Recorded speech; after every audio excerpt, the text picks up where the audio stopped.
You know, and we all have our 15 minutes of fame, and I'd like to take a couple of my 15 minutes to talk about the rights and the wrongs in the world of professional wrestling. And it is for the WWE Championship.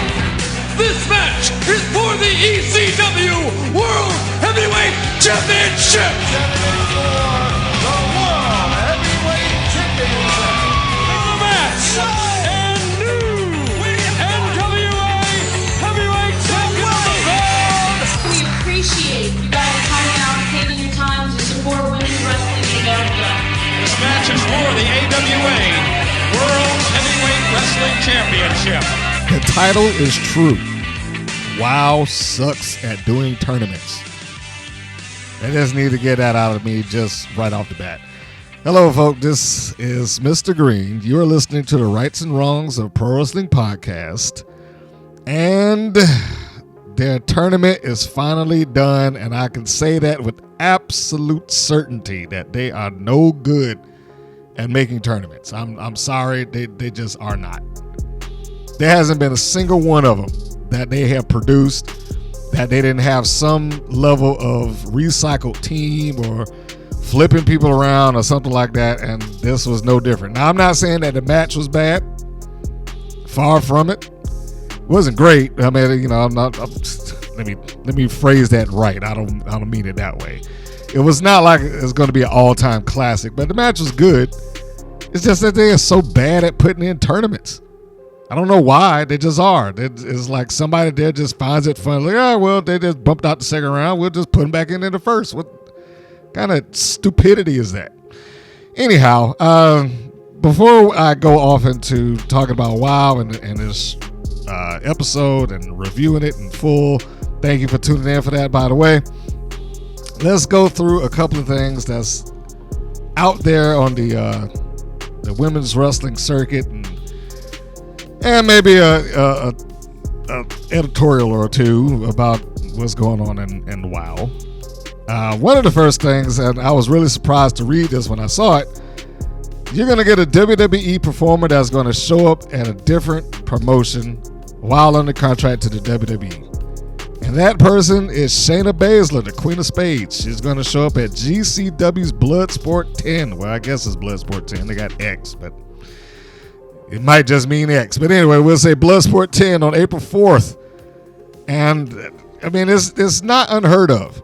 I know it's not a common thing, but even during the now kind of shunned Vince McMahon-led era, every so often, if it was with a promotion that he was familiar with, a promoter that he trusted, had some sort of relationship with in business or something to that degree, the WWE has sent some of their guys down, and not just mid-card and small time. I mean, like top-tier guys have gone and had matches in other promotions.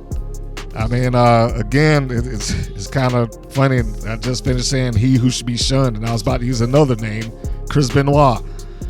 He and Kurt Angle, they had a match in Memphis Championship Wrestling. Wow, they was getting ready to go to the a title match in WWE on pay-per-view like the following day or something like that. I mean, you've had people show up in OVW, UPW out in California. So, I mean, there's a couple other examples of that. USWA in Memphis, and you can kind of go on and on. It's not often, but it has happened. There is precedent. That's what I'm saying. Now, of course, the bigger the WWE got, the less that they did that. But in this particular instance, we have a different regime. Probably people who do not care about wrestling to that degree that's in charge outside of Triple H. And outside bookings, I guess, are possible. I'm not going to say that it's going to become a regular occurrence, but they seem to be possible. Now, of course, there is a relationship. I believe the person that, I can't remember his name right now, the person that operates Bloodsport trained Shayna Baszler in wrestling. Not I don't believe in MMA. But the point being is that there is a relationship there. So it's probably something that she felt like, hey, I would really like to do this. Do you mind? And lo and behold, she's going. So that is a big thing. April 4th, GCW, Bloodsport 10. It is nice to see that happening. That I'm sure that'll give hope to some indie promoters out there if they can first off pay the bill to get this, whatever WWE talent they would like on their shows. But, just being able to have them there at all, that might be able to give them some kind of boost in their attendance. Now, for those promoters out there that's running the smaller events, shall we say, I don't know if they'll be, I'm sure WWE's going to scrutinize where these people go. So just keep that in mind. They're probably not just going to pop up everywhere, but they will finally pop up. The Her event taking place during StarCast will see the return of another former WWE Women's Champion, more specifically a Divas Champion, when Vix Crow will enter the ring. Now, for those that are not familiar with the name, Vix Crow is the former Alicia Fox. And they are advertising this and that she will be in the ring with Mickie James at the Her event.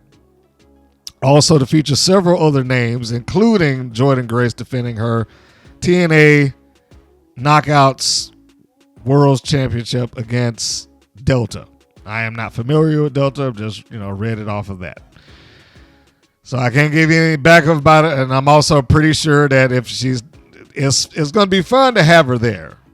But you rarely see the outside title change in these things like that. So I would not be expecting that. The big deal that they're going for here is the return of Alicia Fox, or as I said, Vix Crow.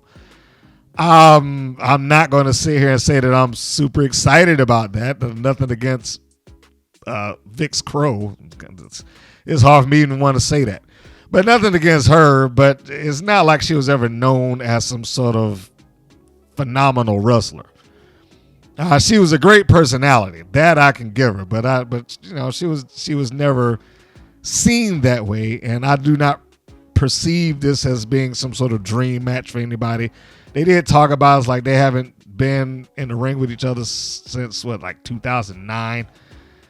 So I mean, we're talking about well over a decade since these two have even interacted with each other in the ring like that. And I don't know how often she has wrestled beyond then. I know she has been at certain wrestling events, but I do not know of, and I've not seen any indication that she's gotten into the ring since then. So in any case, it may be a new chapter in her career. I mean, who knows? She could be training her butt off somewhere. So I am not holding my breath that is going to be a phenomenal match, but I am open to the idea of being surprised.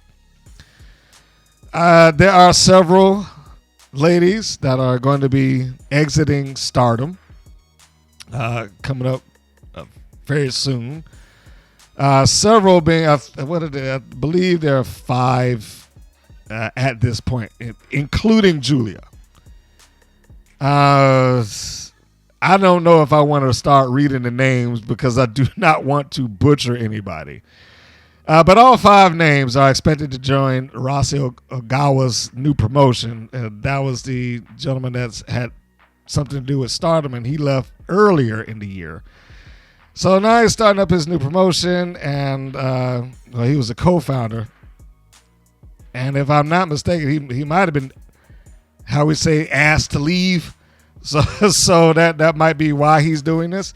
But in any case, with him leaving, he's apparently having some talent leave with him. The only one that amongst the group, and you can go and check the group out online, the only one amongst them that seems to be wanting to test the waters elsewhere seems to be Julia. There's reported, and I say reported as of now, that she is likely to attempt to go to the WWE.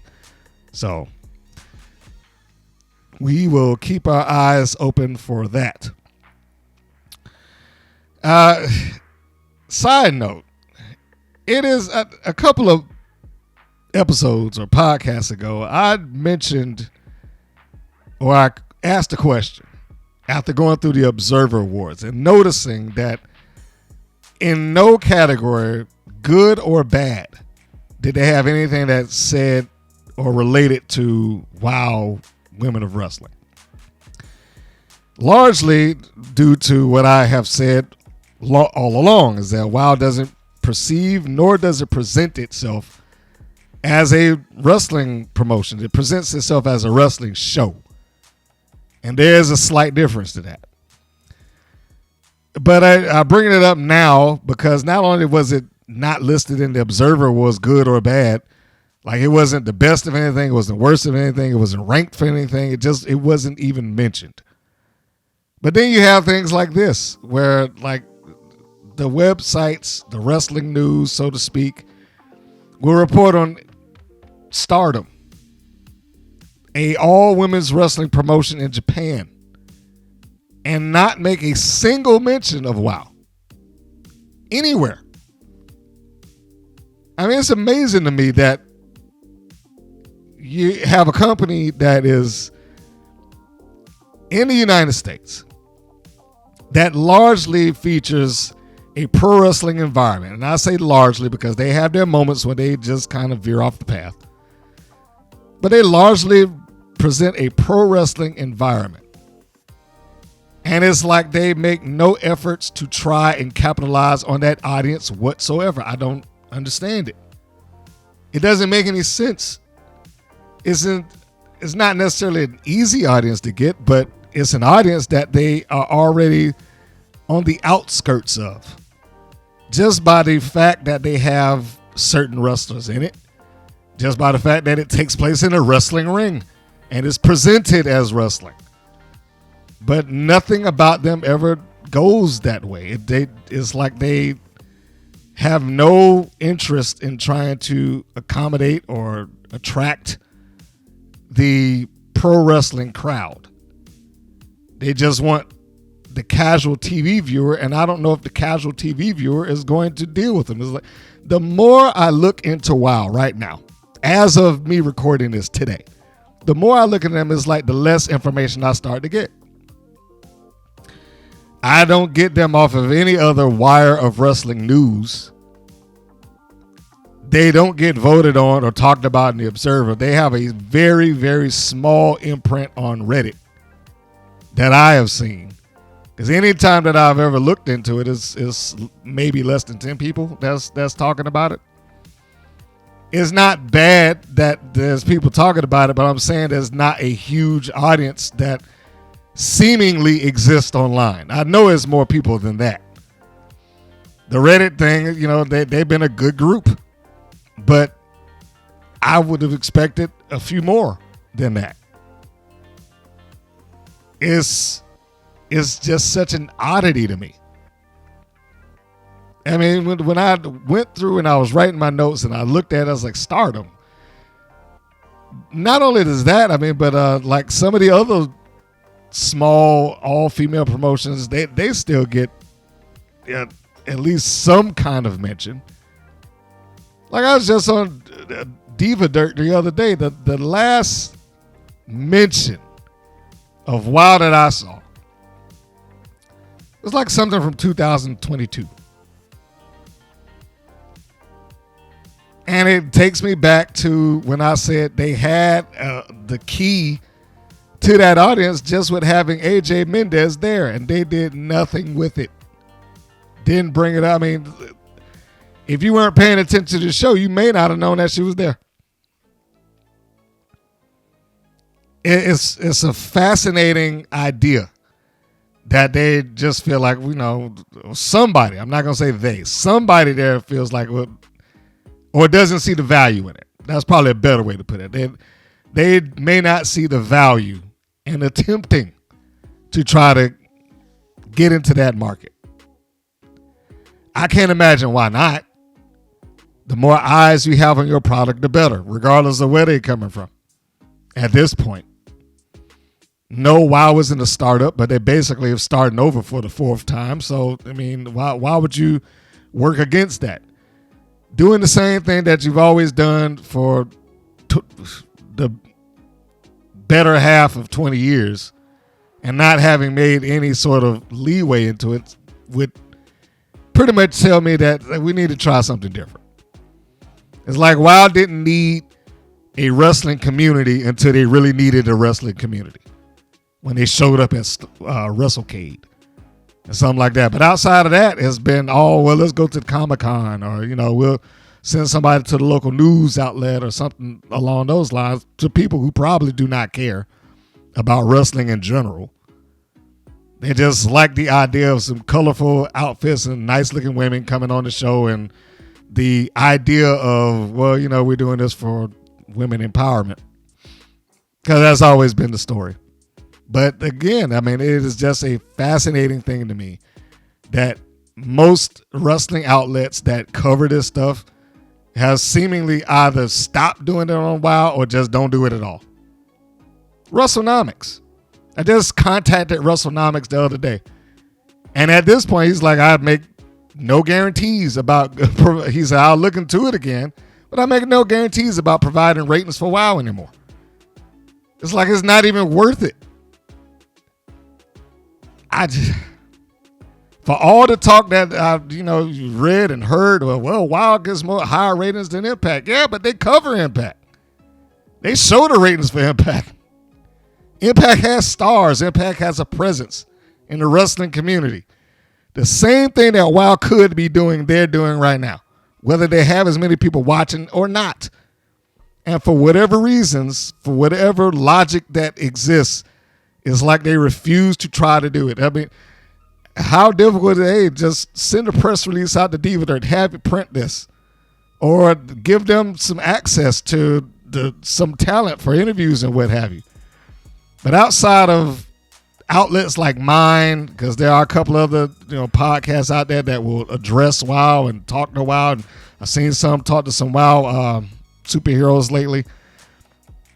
Outside of that, I really don't see where they make the effort. That's all I'm saying. And it's just a odd concept, in my view, such as them doing or using NDAs for WoW, which I cannot prove that. Okay, I cannot prove it. I'm going to just go public and say that right now. I have a very good reason to believe that they have NDAs, and I cannot say that any further than that. I have a very good reason to believe it, but I cannot prove that. So I'm just going to go off of me telling you, look, that there's a reason that I feel like they have it. But so not to cause any ripples or waves or anything like that, we're not going to go any further. But what do they need NDAs for? It's not a typical television show. TV shows use NDAs.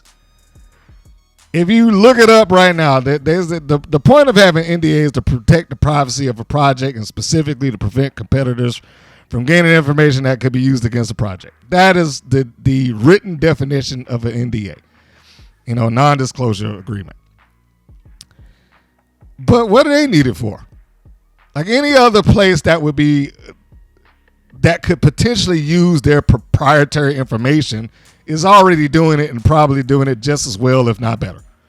The only people out there that would have any use of what they're doing would be another wrestling show. And any other wrestling show that exists in the United States right now that's on national television is already doing this, and they're doing it well. They don't need to protect themselves from MLW or TNA or NWA or WWE or AEW. They all do. AEW maybe, because I don't know, but that'd be the blind leading the blind there. But anyhow, there's not a single good reason that I can think of that they should have it, other than we don't want people to know how much you get paid, or we don't want people to know if I treat you like crap or I treat you like gold.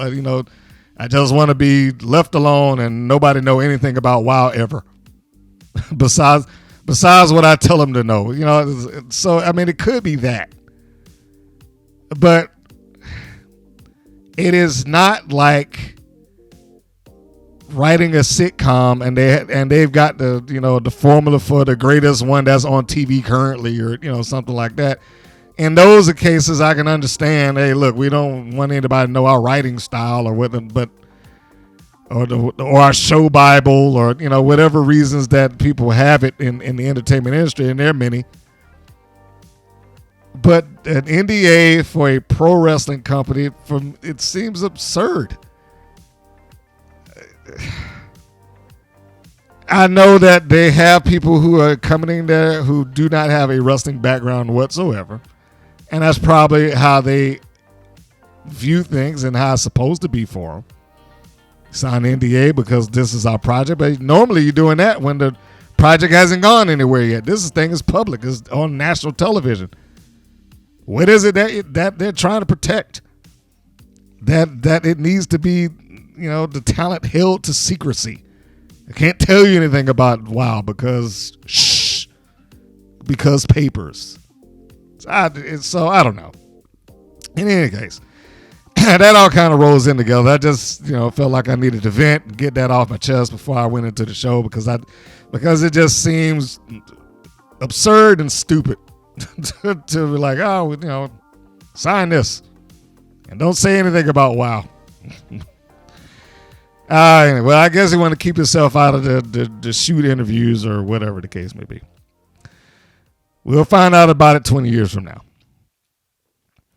So let's get into the review of WoW Women of Wrestling seasonally 227, not the TV show, but the episode. And chronologically, this will be episode 79. The title, Finals and Follies. The air date, March 16th. So we begin the show, and it opens up with the Beast having an interview with Dave McClain, addressing the brass knuckles used, allegedly, air quotes around used by the Beast. Now, of course, Dave McClain comes in and he's like, well, we can't prove that the Beast didn't cheat, even though he was looking right at the match. He was right there, and he didn't see it. I don't know why his eyeballs stopped working that particular instance, but it is what it is. So as she's pretty much saying that I don't need to cheat, I'm the Beast, and now that's not a very compelling reason, but in the WoW universe it is like, well, I'm the Beast. That's all the reason you need to know that I don't cheat. My name. Abilene Maverick comes hobbling out on some crutches and a head bandage, and the first thing I thought is, what kind of head wound does she have that she would need crutches? If you were that damaged, if you got hit in the head so hard that you require crutches to walk, you probably should not be anywhere near a wrestling ring. Now, I understand. I know. I get the joke. It's the heel coming out and faking the injury. It was a little bit over the top for me because of that. I was like, come on, you could have just had the bandage on your head and faked it. And, oh, my God, I can't believe how hard she hit. You could have done that. But, the crutches, it was like somebody just say, hey, here's the prop room. Find some stuff to make you look like you're hurt. Okay. Crutches. That always makes people think that you're injured. I'll hobble out on crutches. So, yeah, it just seemed like a additional step for nothing. So, anyway, she doesn't act hurt. She's, she just comes out and just, I don't have a doctor's excuse and this, that, and the other. Now, McClain's demanding a doctor's report so he can, I'm not cleared to wrestle. Well, you need to bring me a doctor's thing. Side note, is it me or did his voice get worse this episode? He always sounds like he has a case of permanent laryngitis. But is it me or did it get worse this episode? It's like when he's trying to accentuate certain words, the cracking kicks in and his throat like, well, you have to give me a doctor's excuse. Lana Star, I don't know what happened to him. It's never been a smooth voice, but that particular episode is like it was really noticeable to me. So anyway, this opening segment is there basically to keep the Beast's quest for the championship alive. And I'm fine with that. Like I said, even with the over the top and the absurdity of the VIP Abilene Maverick, and I'm glad they got the governor's daughter title off of her and changed it to the VIP. It's a much better name. I'm good with this. I don't know where this is going to end or how long it's going to take. I hope they don't drag it out too long, because I don't really feel a emotional attachment to seeing the Beast win. I want to see her win just because she's the good guy, but I don't have any sort of drive like, come on, I don't have that. I don't have the will of like Cody Rhodes going after the WWE Championship and finally, he was able to sell a story, and this is one of those moments where I'm like, the Beast not having any sort of real motivation or real dialogue to express how much this means to her. This is where this lacks. It would work better if she was able to articulate the quest for her championship, the declaration of getting the championship, and why it's so important. All she really says is, I got cheated. I don't need it to cheat. And I'm the Beast, I'm the biggest, I'm the baddest, and I'll get the championship back. Is I've said this about a number of people. The promos in a lot of cases are rinse and repeat. And hers, with the exception of a few other words tossed in, it all feels like it amounts to the same thing. It's rinse and repeat. It would be that much more dramatic or emotionally connecting if I knew a reason why this was so important. It has not been expressed, in my opinion, yet, besides the point that I lost it and I won it back, or it was taken from me and I won it back. And it might be a better thing if she was able to sit down and say that as a human being rather than sit down and say it as a character, if that makes sense. The next segment was the Mother Truckers versus Team IQ Superior. You should have already known the second you saw their opponents who was going to win this. There was not a single doubt in my mind that the Mother Truckers were going to win, not just because they won last week, it's because of who they were up against. The Disciplinarian and the Class Master. It is another one of these things that, like, how smart is Samantha Smart supposed to be? What kind of idiot puts together a 3-person match and then like, oh, with my own people. And then when the person that wins the thing, well, we have to attack her and kick her out of the group when she clearly has proven some level of dominance over the other two. Probably the best athlete of the ones that I got.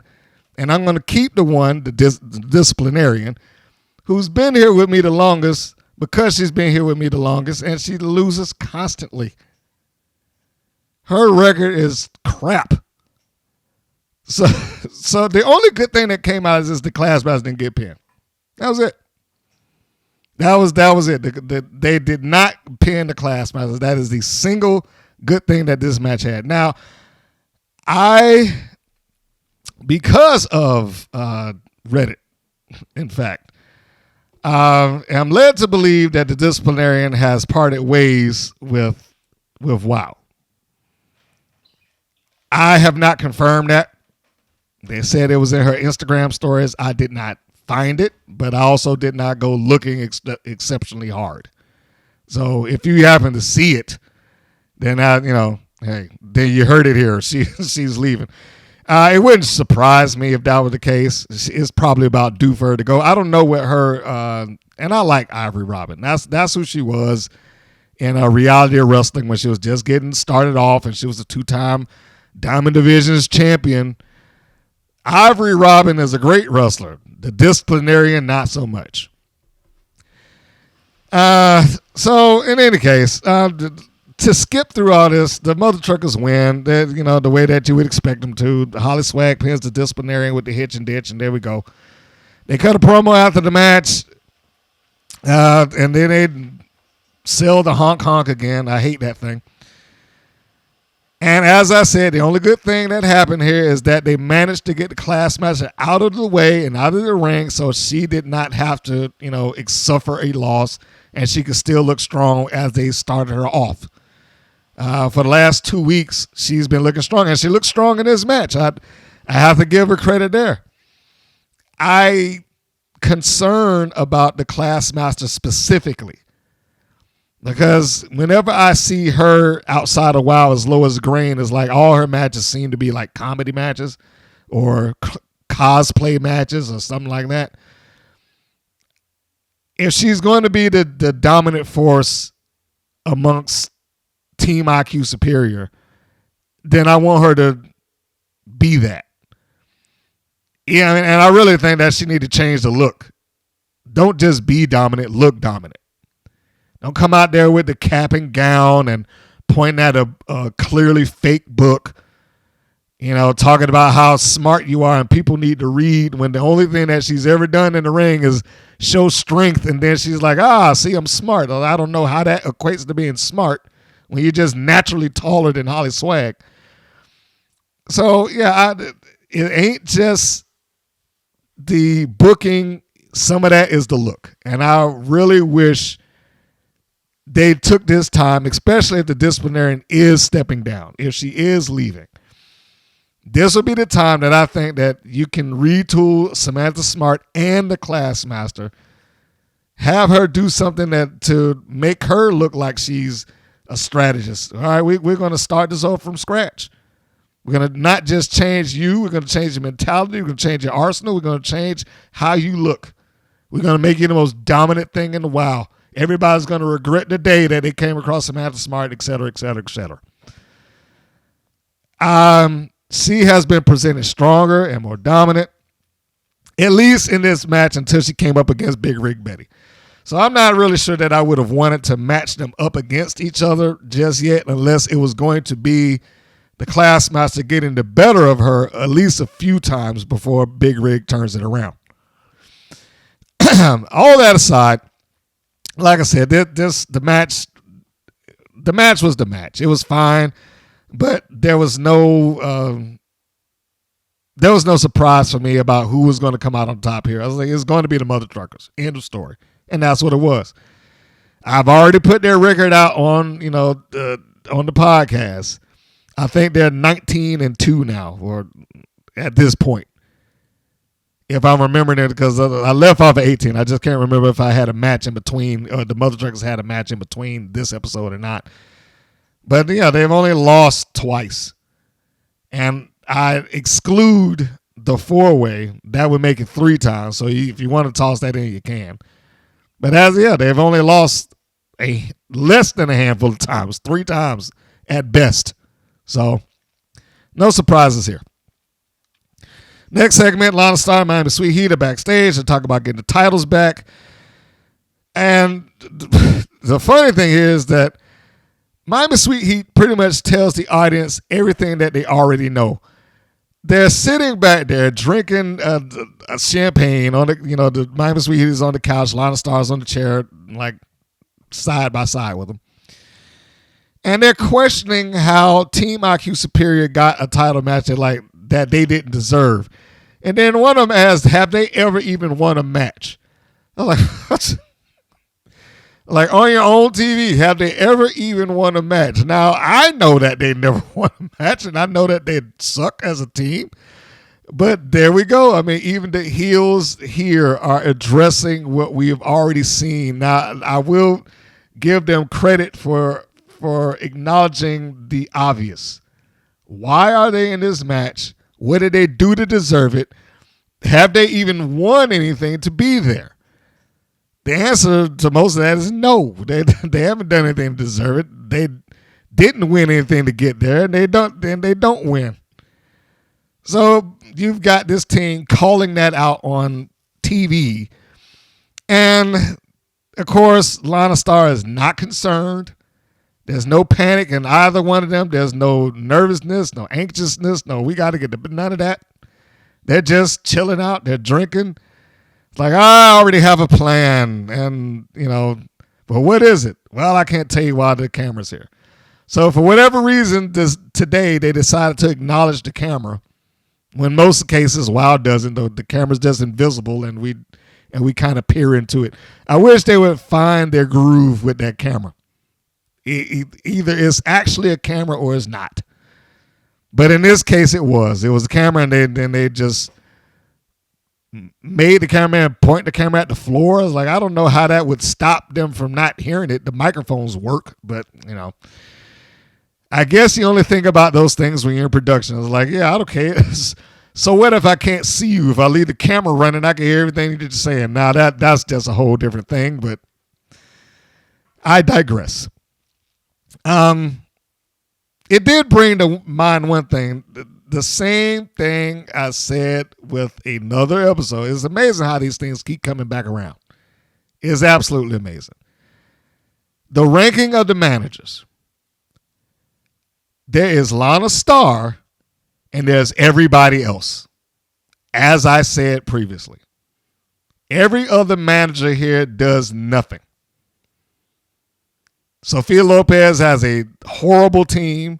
Samantha Smart has a horrible team and let the only talented one that she had go.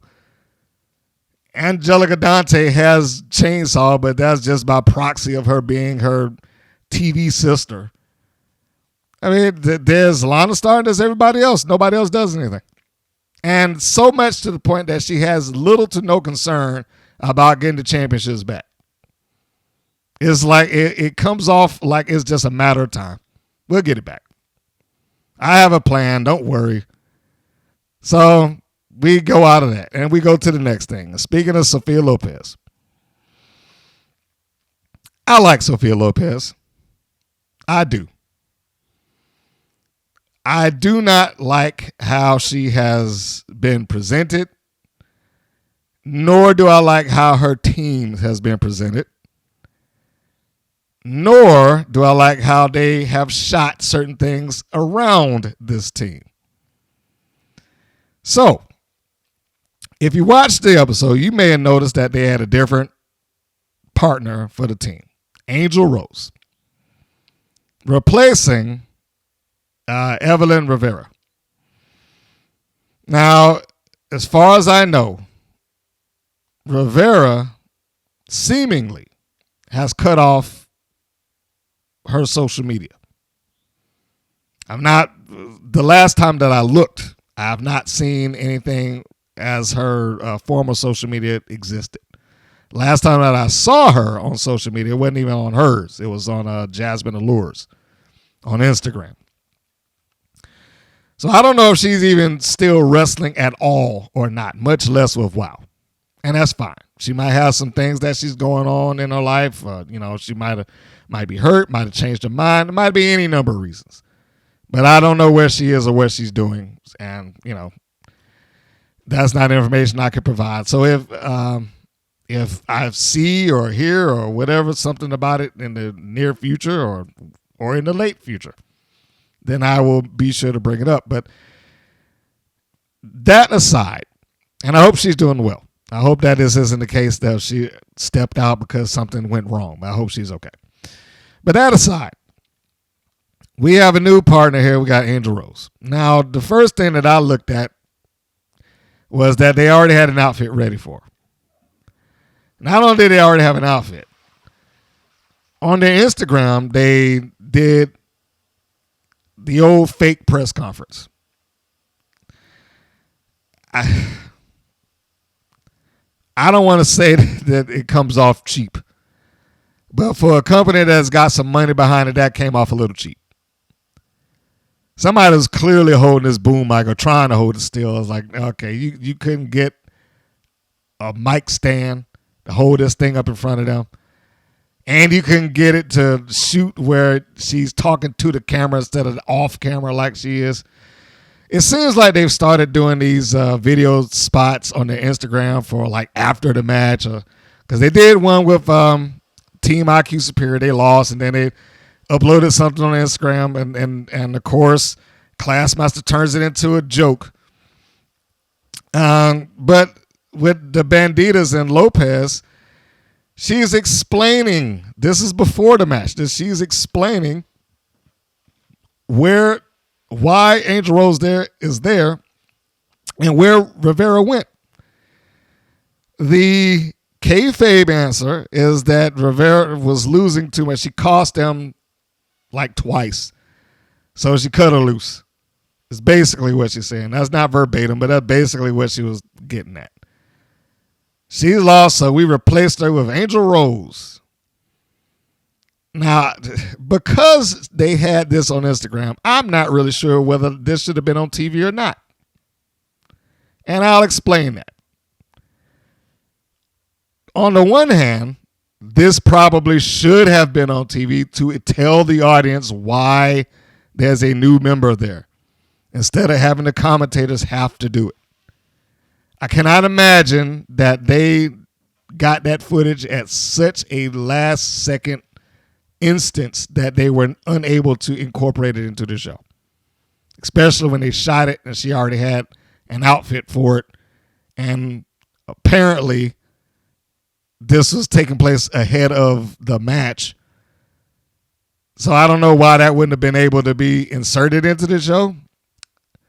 But at the same time, part of me is like, they probably shouldn't have put it in there, because all it does is make Sophia Lopez look like an idiot.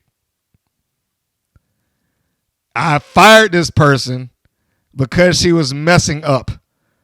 I hired this one and we got a brand new team, and this one not only messed up, but she screwed up by hitting her partner. Oh. This match was against the Tonga Twins, by the way. I don't think I said who their opponents were. So it's always the job of somebody who comes in there new. I don't know why they do it, but they do. That they have to eat the fall, or they got to get pinned and beaten. And that's what happened here. This is much like the Mother Truckers versus Team IQ Superior. It was a match that I was like, I do not feel that Los Bandidas is going to win this. I was hoping that they would, because they had a new member. But then they just proved me right, and they lost anyway. How did they lose? Well, you got Sophia Lopez trying to use the briefcase. She gets it to Angel Rose.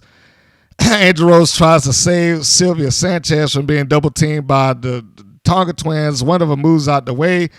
She being Angel Rose, nails Sylvia Sanchez by mistake.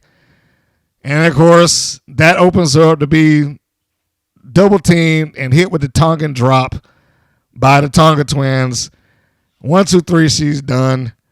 And of course, the Tiki Chamorro came out to prevent Sophia Lopez from interfering any longer. She was up on the apron and Tiki came out. I mean, it was like too little too late, but she came out.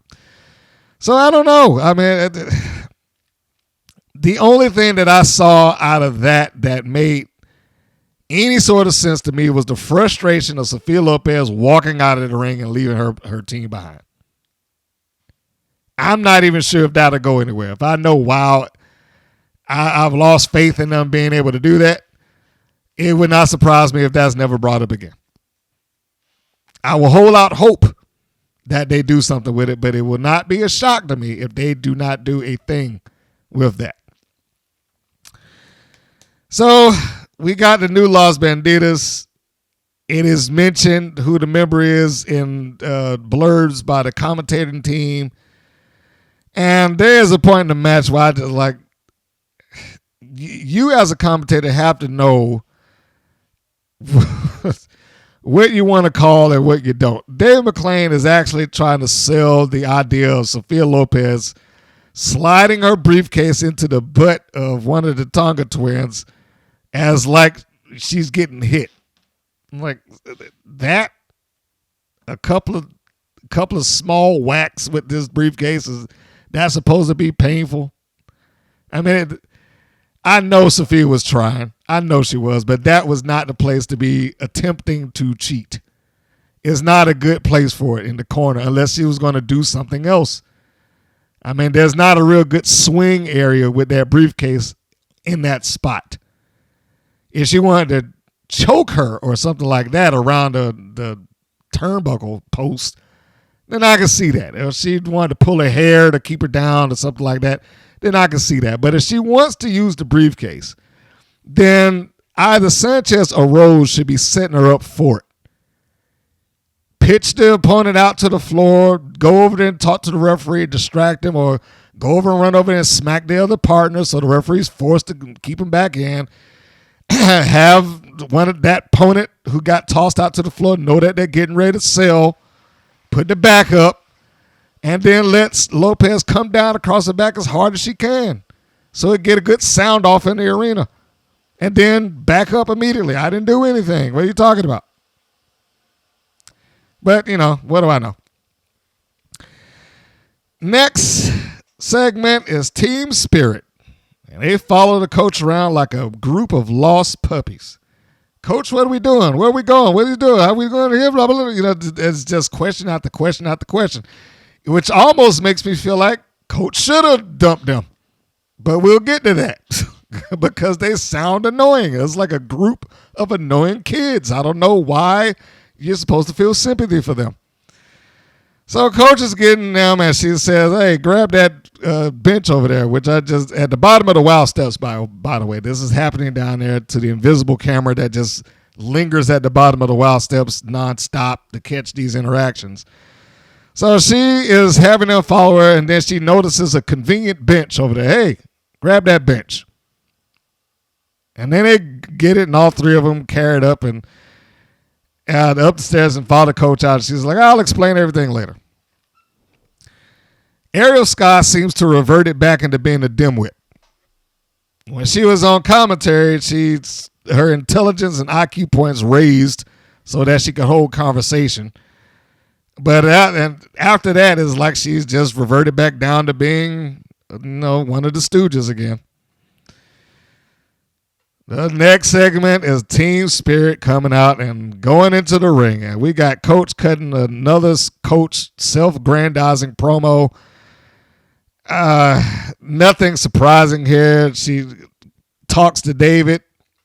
I don't know why, because this is becoming a common thread. They come outside, they go to the ring, and then they immediately start holding conversation with him. So this promo is to set up who will not wrestle as part of Team Spirit.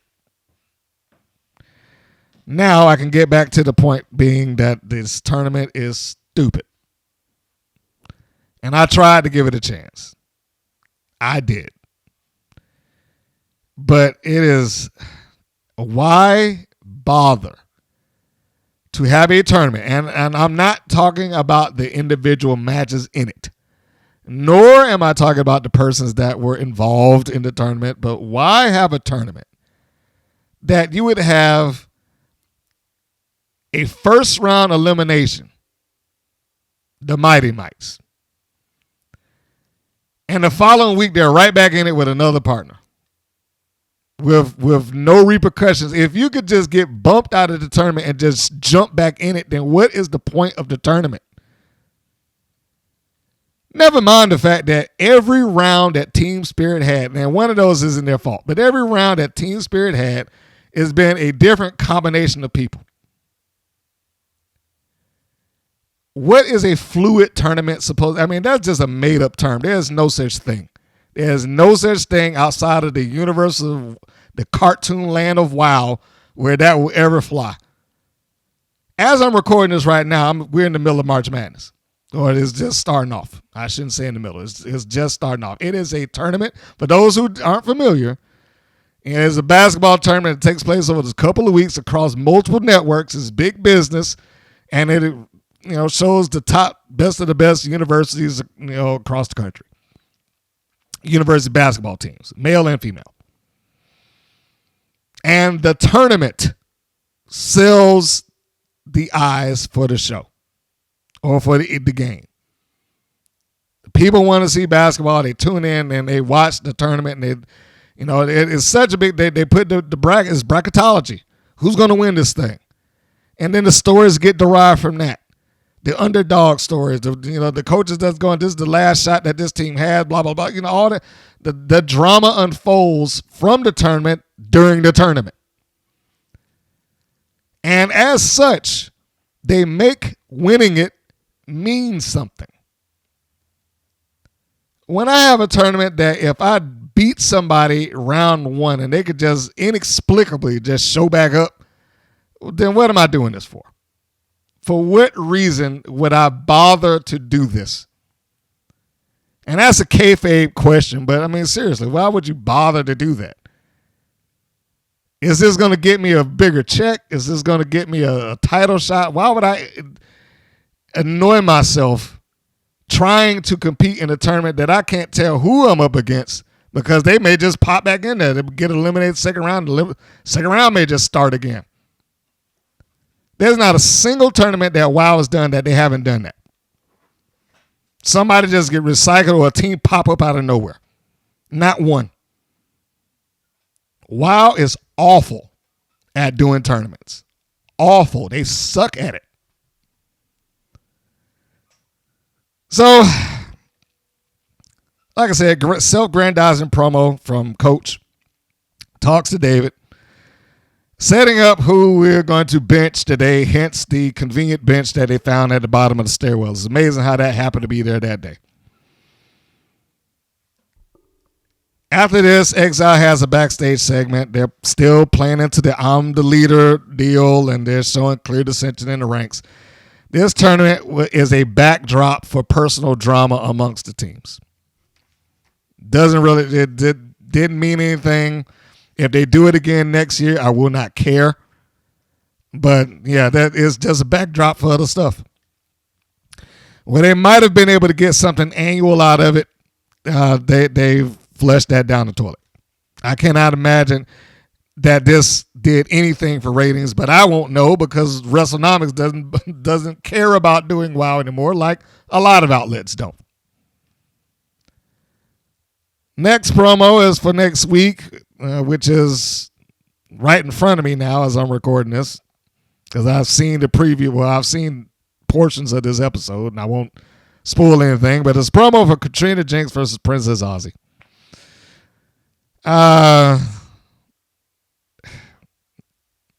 I like Aussie. I'll leave it at that. Next segment is the main event. And it's Exile versus Team Spirit.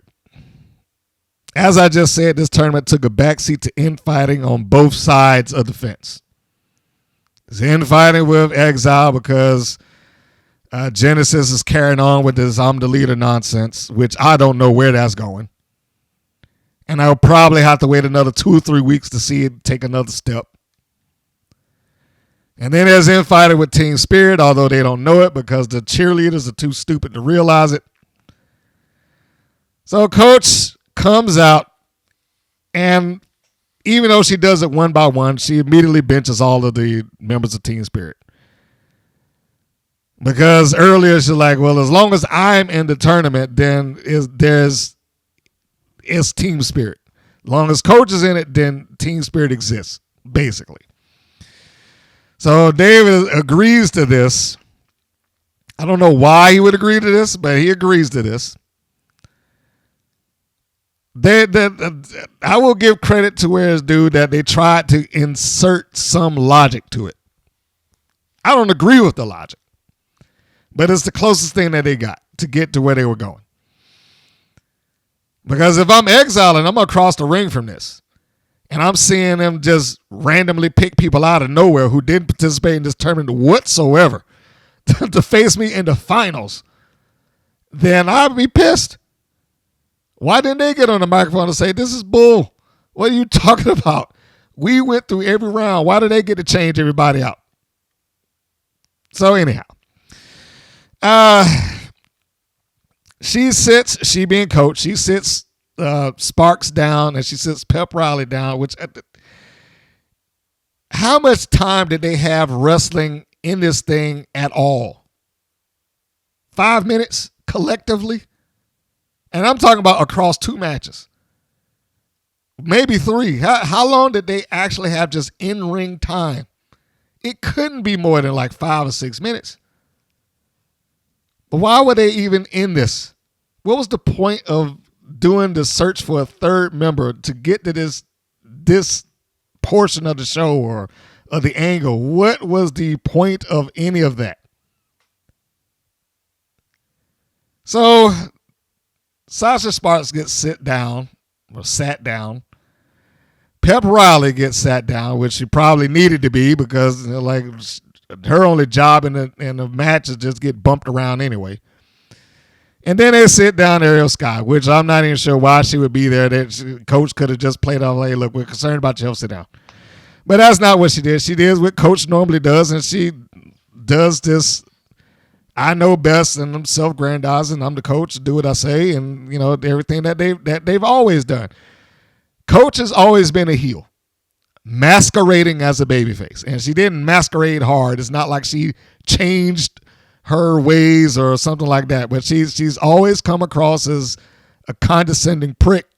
So I don't know why any of this was surprising to anybody. Well, the only thing that I get with Coach is that it took forever to get to this point.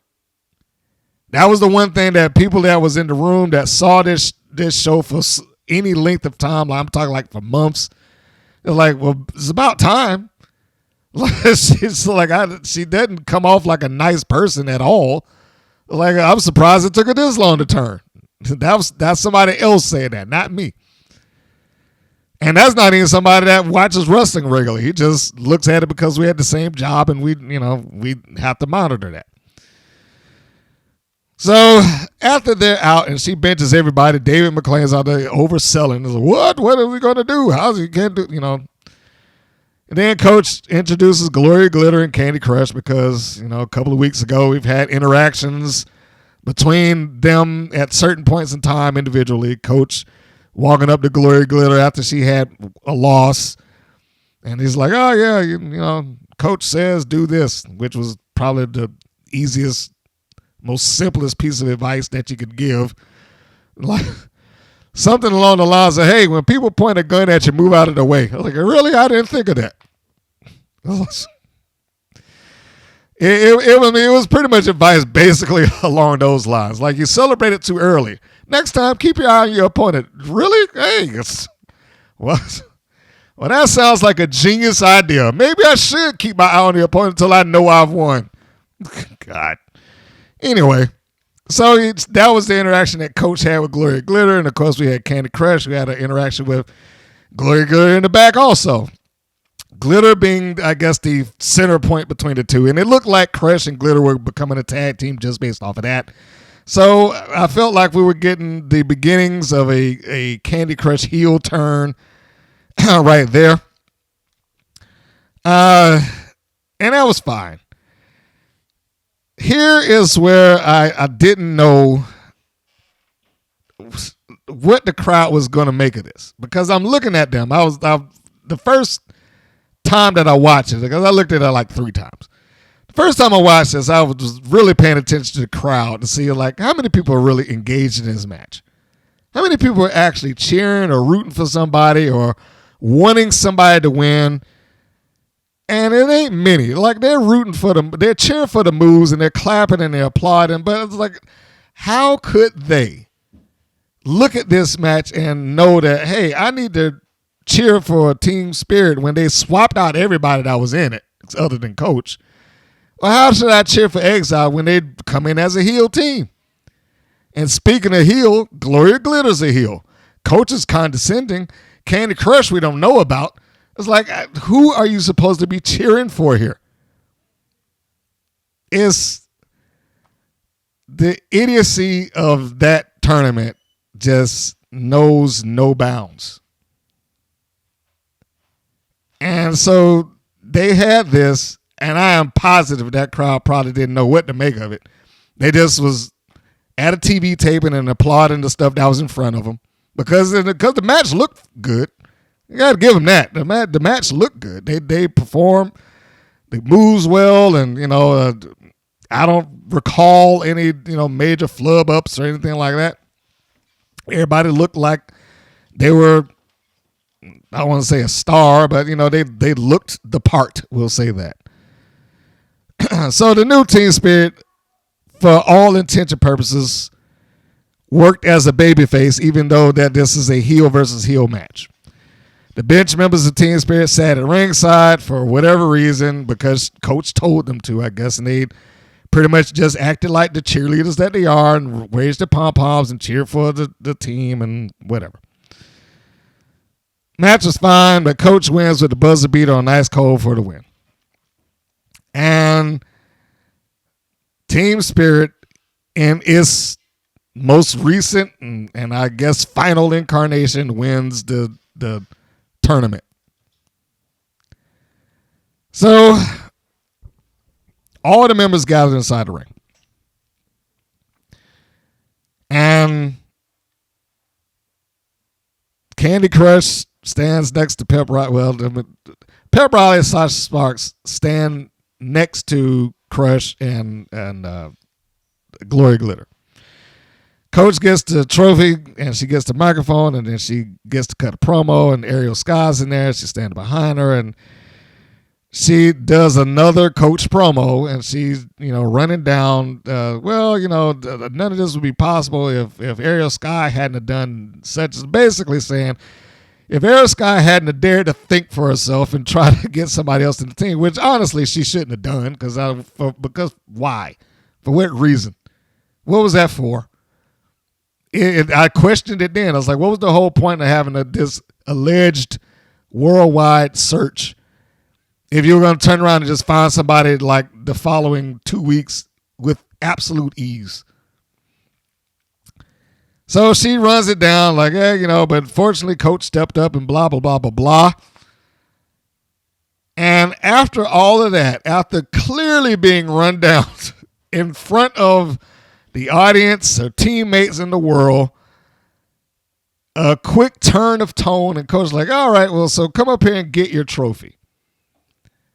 So Ariel Sky steps up, and she, for whatever reason, walks past Coach. I don't know. I was like, that's not getting the trophy. Why are you walking past her? Looks back with a smile on her face like an innocent doe, and then turns back towards the camera to look at the hard cam. I guess that's how she accepts trophies, and then she gets hit in the back with the trophy that they just won, immediately breaking it. And Sky and Riley are shocked, and before they could do anything, Gloria Glitter and Candy Crush give them a kick in the guts and punch them and throw them out of the ring. And those must have been some staggeringly haymaker punches and hard as bricks, because the second day they got hit, they just went down to the floor and they stayed down there for the duration of everything else that followed. Ariel Sky gets beaten up by Coach and she gets stomped by all three, and then they put her out of the ring. And I don't think that the fans cared. Coach Campanelli gets on the microphone and basically says that, Team Spirit is dead. And they've formed Top Tier. The idea, the concept of Top Tier, I like. Largely because I like Candy Crush has won me over. I like Gloria Glitter, largely because of her time as Delilah Doom, and she's good when she's there. Coach has potential. I don't think that she wrestles anywhere else besides WoW, but I think she has potential. And I still think that she, along with Crush and along with a lot of other ones, probably need to be doing some more work elsewhere so they can get the reps in so they can be as good as they can be. But I'm sure that in their mind, as long as they can do what Dave McClain needs them to do and perform as a WoW superhero, that's all that is required. So they get rid of Ariel Sky. She goes down, and like I said, they form Top Tier, and they go off the air, and, that was the end of the show. We had some fine matches here, but matches without a lot of shock in terms of who was going to win. It was no shock that the Mother Truckers won against Team IQ Superior. It was no shock that Los Bandidas lost against the Tonga Twins like they always do. Was there another match there? I forgot. This is a 3-match show. And then Exile. That probably was the closest thing, but once they put the other two in there, I was like, all right, they're not losing. Because that's going to be the thing that's going to be the catalyst for whatever it is that's about to happen. And sure enough, it was. So there you have it. I don't know why WoW is suddenly falling into the same ideal of AEW. And that being the assumption that our fans see everything that we do. If we put it on YouTube, they see it and they'll understand the story. If it's on the internet, they'll see it and they'll know who this person is, and we won't have to explain it. If we put it on Instagram, they'll see that and we won't have to mention it on TV. AEW has been somewhat notorious for that for a while. They're not as bad as what WoW did here, where it's a completely pertinent piece of information that should have been on television that they just completely overlooked. But they seem like they're falling into the same ideal and bad habit. They don't need to have these press conferences that carry information that should be on TV. I'm not saying don't have exclusive stuff that exists online or on their social media. That can be very useful. But when there's information that needs to explain something for the viewing audience that comes in and week out, that ain't where it needs to be. You can have another version of it on there, but they don't need to be sitting on Instagram without any recognition of it on television. Other than the commentators like, well, you know, such and such happened and they had to get rid of Rivera because they look at his Angel. That shouldn't be their job. It becomes that when you have no alternative, but they had an alternative. They had the footage. It was already shot. They uploaded it. So anyway, I didn't have any, problem with necessarily the footage other than what I mentioned before. Like, it should have been there, but at the same time, it's probably good that it didn't, because what kind of fool would it make Sophia Lopez look like to say that, well, yeah, I got rid of this person so I can get somebody better, and then she causes the loss. But I am also convinced that most of them there do not care because they're not looking for employment and wrestling elsewhere. So what difference does it make how they're presented as far as they know? I didn't really have a problem with the execution of the main event angle either. I thought that Campanelli and Sky and Crush and Glitter and Sparks and Riley probably did as good as they could do, other than I don't know why Eric Scott would have walked up past Coach to receive a trophy. It's like she didn't hear a word she said. Like, I didn't say stand in the spotlight. I said come up here and get your trophy. But anyhow. So I can't imagine whatever emotional attachment they may have thought the fans would have had towards this, because if the fans in-house didn't have an attachment to it, I'm pretty sure that the fans at home barely had an attachment to this. Who cares who won this? Why should I wasn't with this team from start to finish. And then the way that they swapped them out is like, that would be something that you put up against a babyface team so they could try to fight and overcome the odds, not another heel team standing across from them. And then you had the babyface team go down, and then you could get some heat on the heels, even though they did something to accommodate that by jumping the other two. But then they showed that they're made out of tissue paper because they got hit and just, all right, we're just down. We're just down for the count until this segment's over, and then we'll get up. And where are their friends? It's like no one decided to come out there and try to help Ariel Sky. Nobody was available. So, I don't know. If Ariel Sky is going to go into combat against top tier with the two that she has right now, she might as well just go ahead and accept the loss. So, and she's the only member of this that they could possibly care about. Ariel Sky is the only one there that they could possibly care about with this. Pep Riley has barely said a word. She's come out there and she's been thrown around and she's been beaten up, but she's barely said a word. And then Sasha Sparks has said something, maybe like 2 sentences or so. And she barely got a chance to do anything in the ring. Like I said, if they got more, and I'm talking about between the two of them and 3 matches, if they have more than 6 minutes of collective wrestling time amongst those 2 matches, I would be shocked. So I don't know.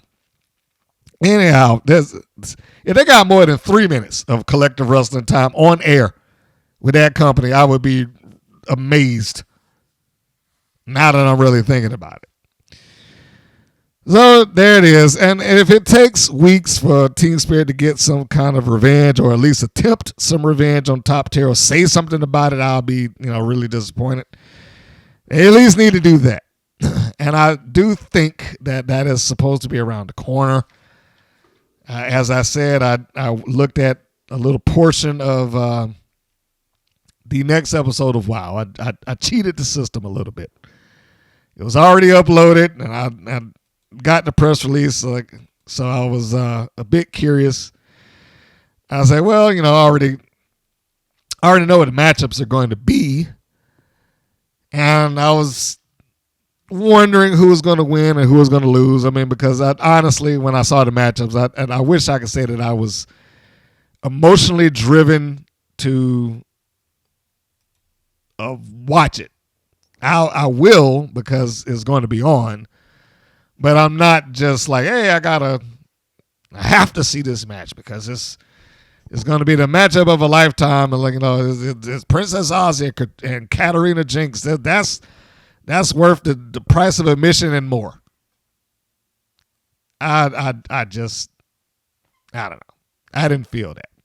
But I'm going to give it the benefit of the doubt, because like I said, I did look at some stuff, and it seems as if, and let me just stop right now before I even go any further. This is a little bit of a spoiler. So if you do not want to know who is facing whom, or you don't want to hear anything about what I'm not going into deep spoilers about who won and lost and stuff like that. But if you do not want to know anything about that particular episode, I'm going to give you this moment to skip ahead to the next chapter, to the end, or fast forward to the end, whatever you decide to do. All right. So I assume if you're still listening to this right now, then you are fine with what I'm saying. So in any case, let's just go into what WoW has upcoming as of this recording. As I stated, the press release for WoW and its upcoming episode, as I'm saying this, you would be seeing this tonight. And I'm going to read the press release, and then I will say about the portions of it that I watched already. The press release is for Season 2, Episode 28, the title Dominance Declared. Following the astonishing events of the Trios Tournament finals last week, Coach Campanelli's newly formed top-tier team with herself, Candy Crush, and Gloria Glitter make their intentions crystal clear to the WoW roster. An understandably emotional Ariel Sky processes the events that unfolded in the Trios Tournament finals. Can she overcome her personal feelings, or will Coach Campanelli get the best of her? Following Reina Del Rey's surprise attack on Princess Ozzy last week, Nigel Zane attempts to get to the bottom of her intentions. Mexican champion Tormenta and Tiki Chamorro face off in the ring. Miami's Sweet Heat, Luscious Lindsay, and Lovely Laurie talk the talk in the locker room, but will they bang heads in the ring with the Heavy Metal Sisters, Fury and Rebel Hayes? G.I. Jane continues climbing the ranks as she gets her shot at greatness when she battles former Wild World Champion Penelope Pink in the main event. That is the press release that is sent to me. That is what you have to look forward to, except for there are a few things that are not quite kosher there. There was no attack on Princess Ozzy last week. So, and I understand when they send these things, it's not going to the general public, so they wouldn't know that. However, what this did, and I'm just going to go ahead and say it now. That's why I'm giving you time, stalling, giving you time. Okay, this happens here. Like whatever it is that they were talking about happening last week, they just slotted into this episode. There's a new set of jumpsuits for Coach and her crew. Top tier. I didn't fully listen to the promo, so I don't know what their declaration to the Wild locker room is. I'm sure I'll hear it tonight. I didn't see anything about Ariel Scott, but also skimmed through the episode. I was kind of fast forwarding through it. I don't know what it is that Nigel Zane's supposed to be doing. Like I said, whatever this is that they're talking about here is not addressed last week. Seems like it's addressed now.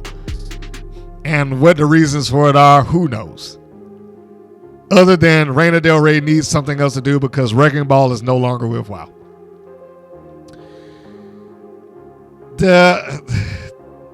Tiki Chamorro and Tormenta. I didn't even watch this match, and I have absolutely zero doubt that Tormenta's going to lose. And I really wish they would stop bringing up the fact that she's Mexican champion. Because at this point, it's burying whatever championship that she allegedly has. She's the Mexican champion, Nigel. She won the title in Mexico. She's the Mexican champion of such as. Just stop.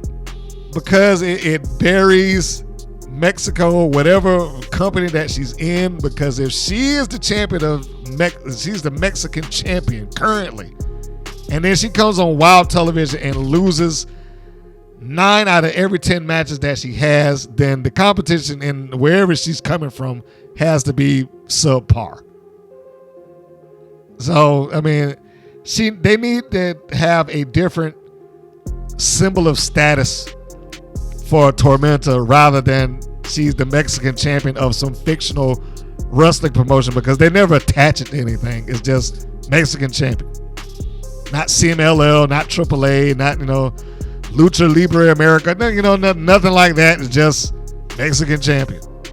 So they can say that constantly without, insulting anyone's personal promotion. Because if it was my promotion and they kept bringing it up and she kept going there and losing all over the place, I would have called by now. Let's stop this. Or I would have told her, you can't be there as my champion. You got to drop that. I won't even acknowledge you as your champion at that point. Did not bother with the main event. I will see it again. I'll watch it along with everybody else when I look at it tonight. I am going to go with G.I. Jane. She should get the win, but who knows? Especially when you consider that there's Lana Star and her rat pack of friends. They probably will just decimate the locker room all over again, right up to their regaining all the championships. It wouldn't surprise me. So there it is. That is the preview for next week's show. On the surface of WoW, just looking at the individual matches, the matches were fine for WoW television. But there does come a point where I'm like, if you give it any more thought than what is happening right then, right there on the program that second, then it starts to have holes poked in it. And it's not like I go out of my way to try to poke the holes. It's just like these things just are obvious to me. They don't make sense to have this tournament and then do the goofy things that they do. I have completely lost faith that they know how to do anything with a tournament. So the next time that they do it, I probably will barely pay it any attention. Except for the fact that I know that it'll drag out over the course of like 2 months or something like that. But their tournaments are awful. It didn't mean anything. They should never have another trios tournament. Whatever excitement I had about seeing a group of 3 get something done in there, I no longer have. And the only thing that might have come out of that of any substance is Top Tier, and they could have got that. They could have got to that another way if they wanted to. And I am relatively sure, because of how I saw it, I was like, the gimmick is going to be, they're super athletes, and we carry this trophy around as the sign of our superiority. That is my guess. I don't know that for certain. Like I said, I did not listen to the promo in full. I was still working. So I could peek at it, but I couldn't really pay attention to it. And lo and behold, what did I tell you? The Heavy Metal Sisters didn't take them 2 weeks after losing the first time. You knew that it was going to happen. They just rebranded and just slapped Rebel Hayes in there and put it with Fury. So whatever singles run she had, that's over and done with. And we got Heavy Metal Sisters 2.0 in there. And I expect nothing from them. If I'm Rebel Hayes, I probably would regret joining the team after the first loss that they had. But we'll see where that goes. So anyway, and I say that because they're up against Miami Sweet Heat. And if there's anybody that has a better record than, well, not better, as close a record of victory to the Mother Truckers is Miami Sweet Heat. I have little doubt that they'll come up with that. And if they do lose, I will be incredibly shocked. Incredibly. So that's it, folks. That is the show. That was the review. That was my opinions about WoW up and down with that episode. I would have liked to provided you more information. Like I said, with the ratings, I was really looking forward to getting that. I hope that Russell Thomas can get it back in. He said he was going to try, but like I said, he doesn't make any guarantees. And it just feels like more and more people are doing that. Time will tell. So I will close on that note and ask for those who have not subscribed or wherever platform they happen to be on, please subscribe to the channel and support us how you can. And that is one good way to do it. Liking the episodes is another. It helps us in the algorithm. And the persons that have gone on and looked at the ads and called in, I appreciate that. There's also the wow, I'm promoting that stuff. There's also the WPN shop, which is on the YouTube tab. And of course, everything that we do is all centrally located at WPNWrestling.com. WPNWrestling.com is the nexus for everything that we have, including these podcast episodes and a 24-hour, 7-day-a-week stream of all the matches that we had in the archive. So, on that note, I want to say that this is Mr. Green saying that this is Mr. Green saying so long, and we will see you on the next go round. Take care, everybody. Thank you for listening to the WPN's Rights and Wrongs of Pro Wrestling.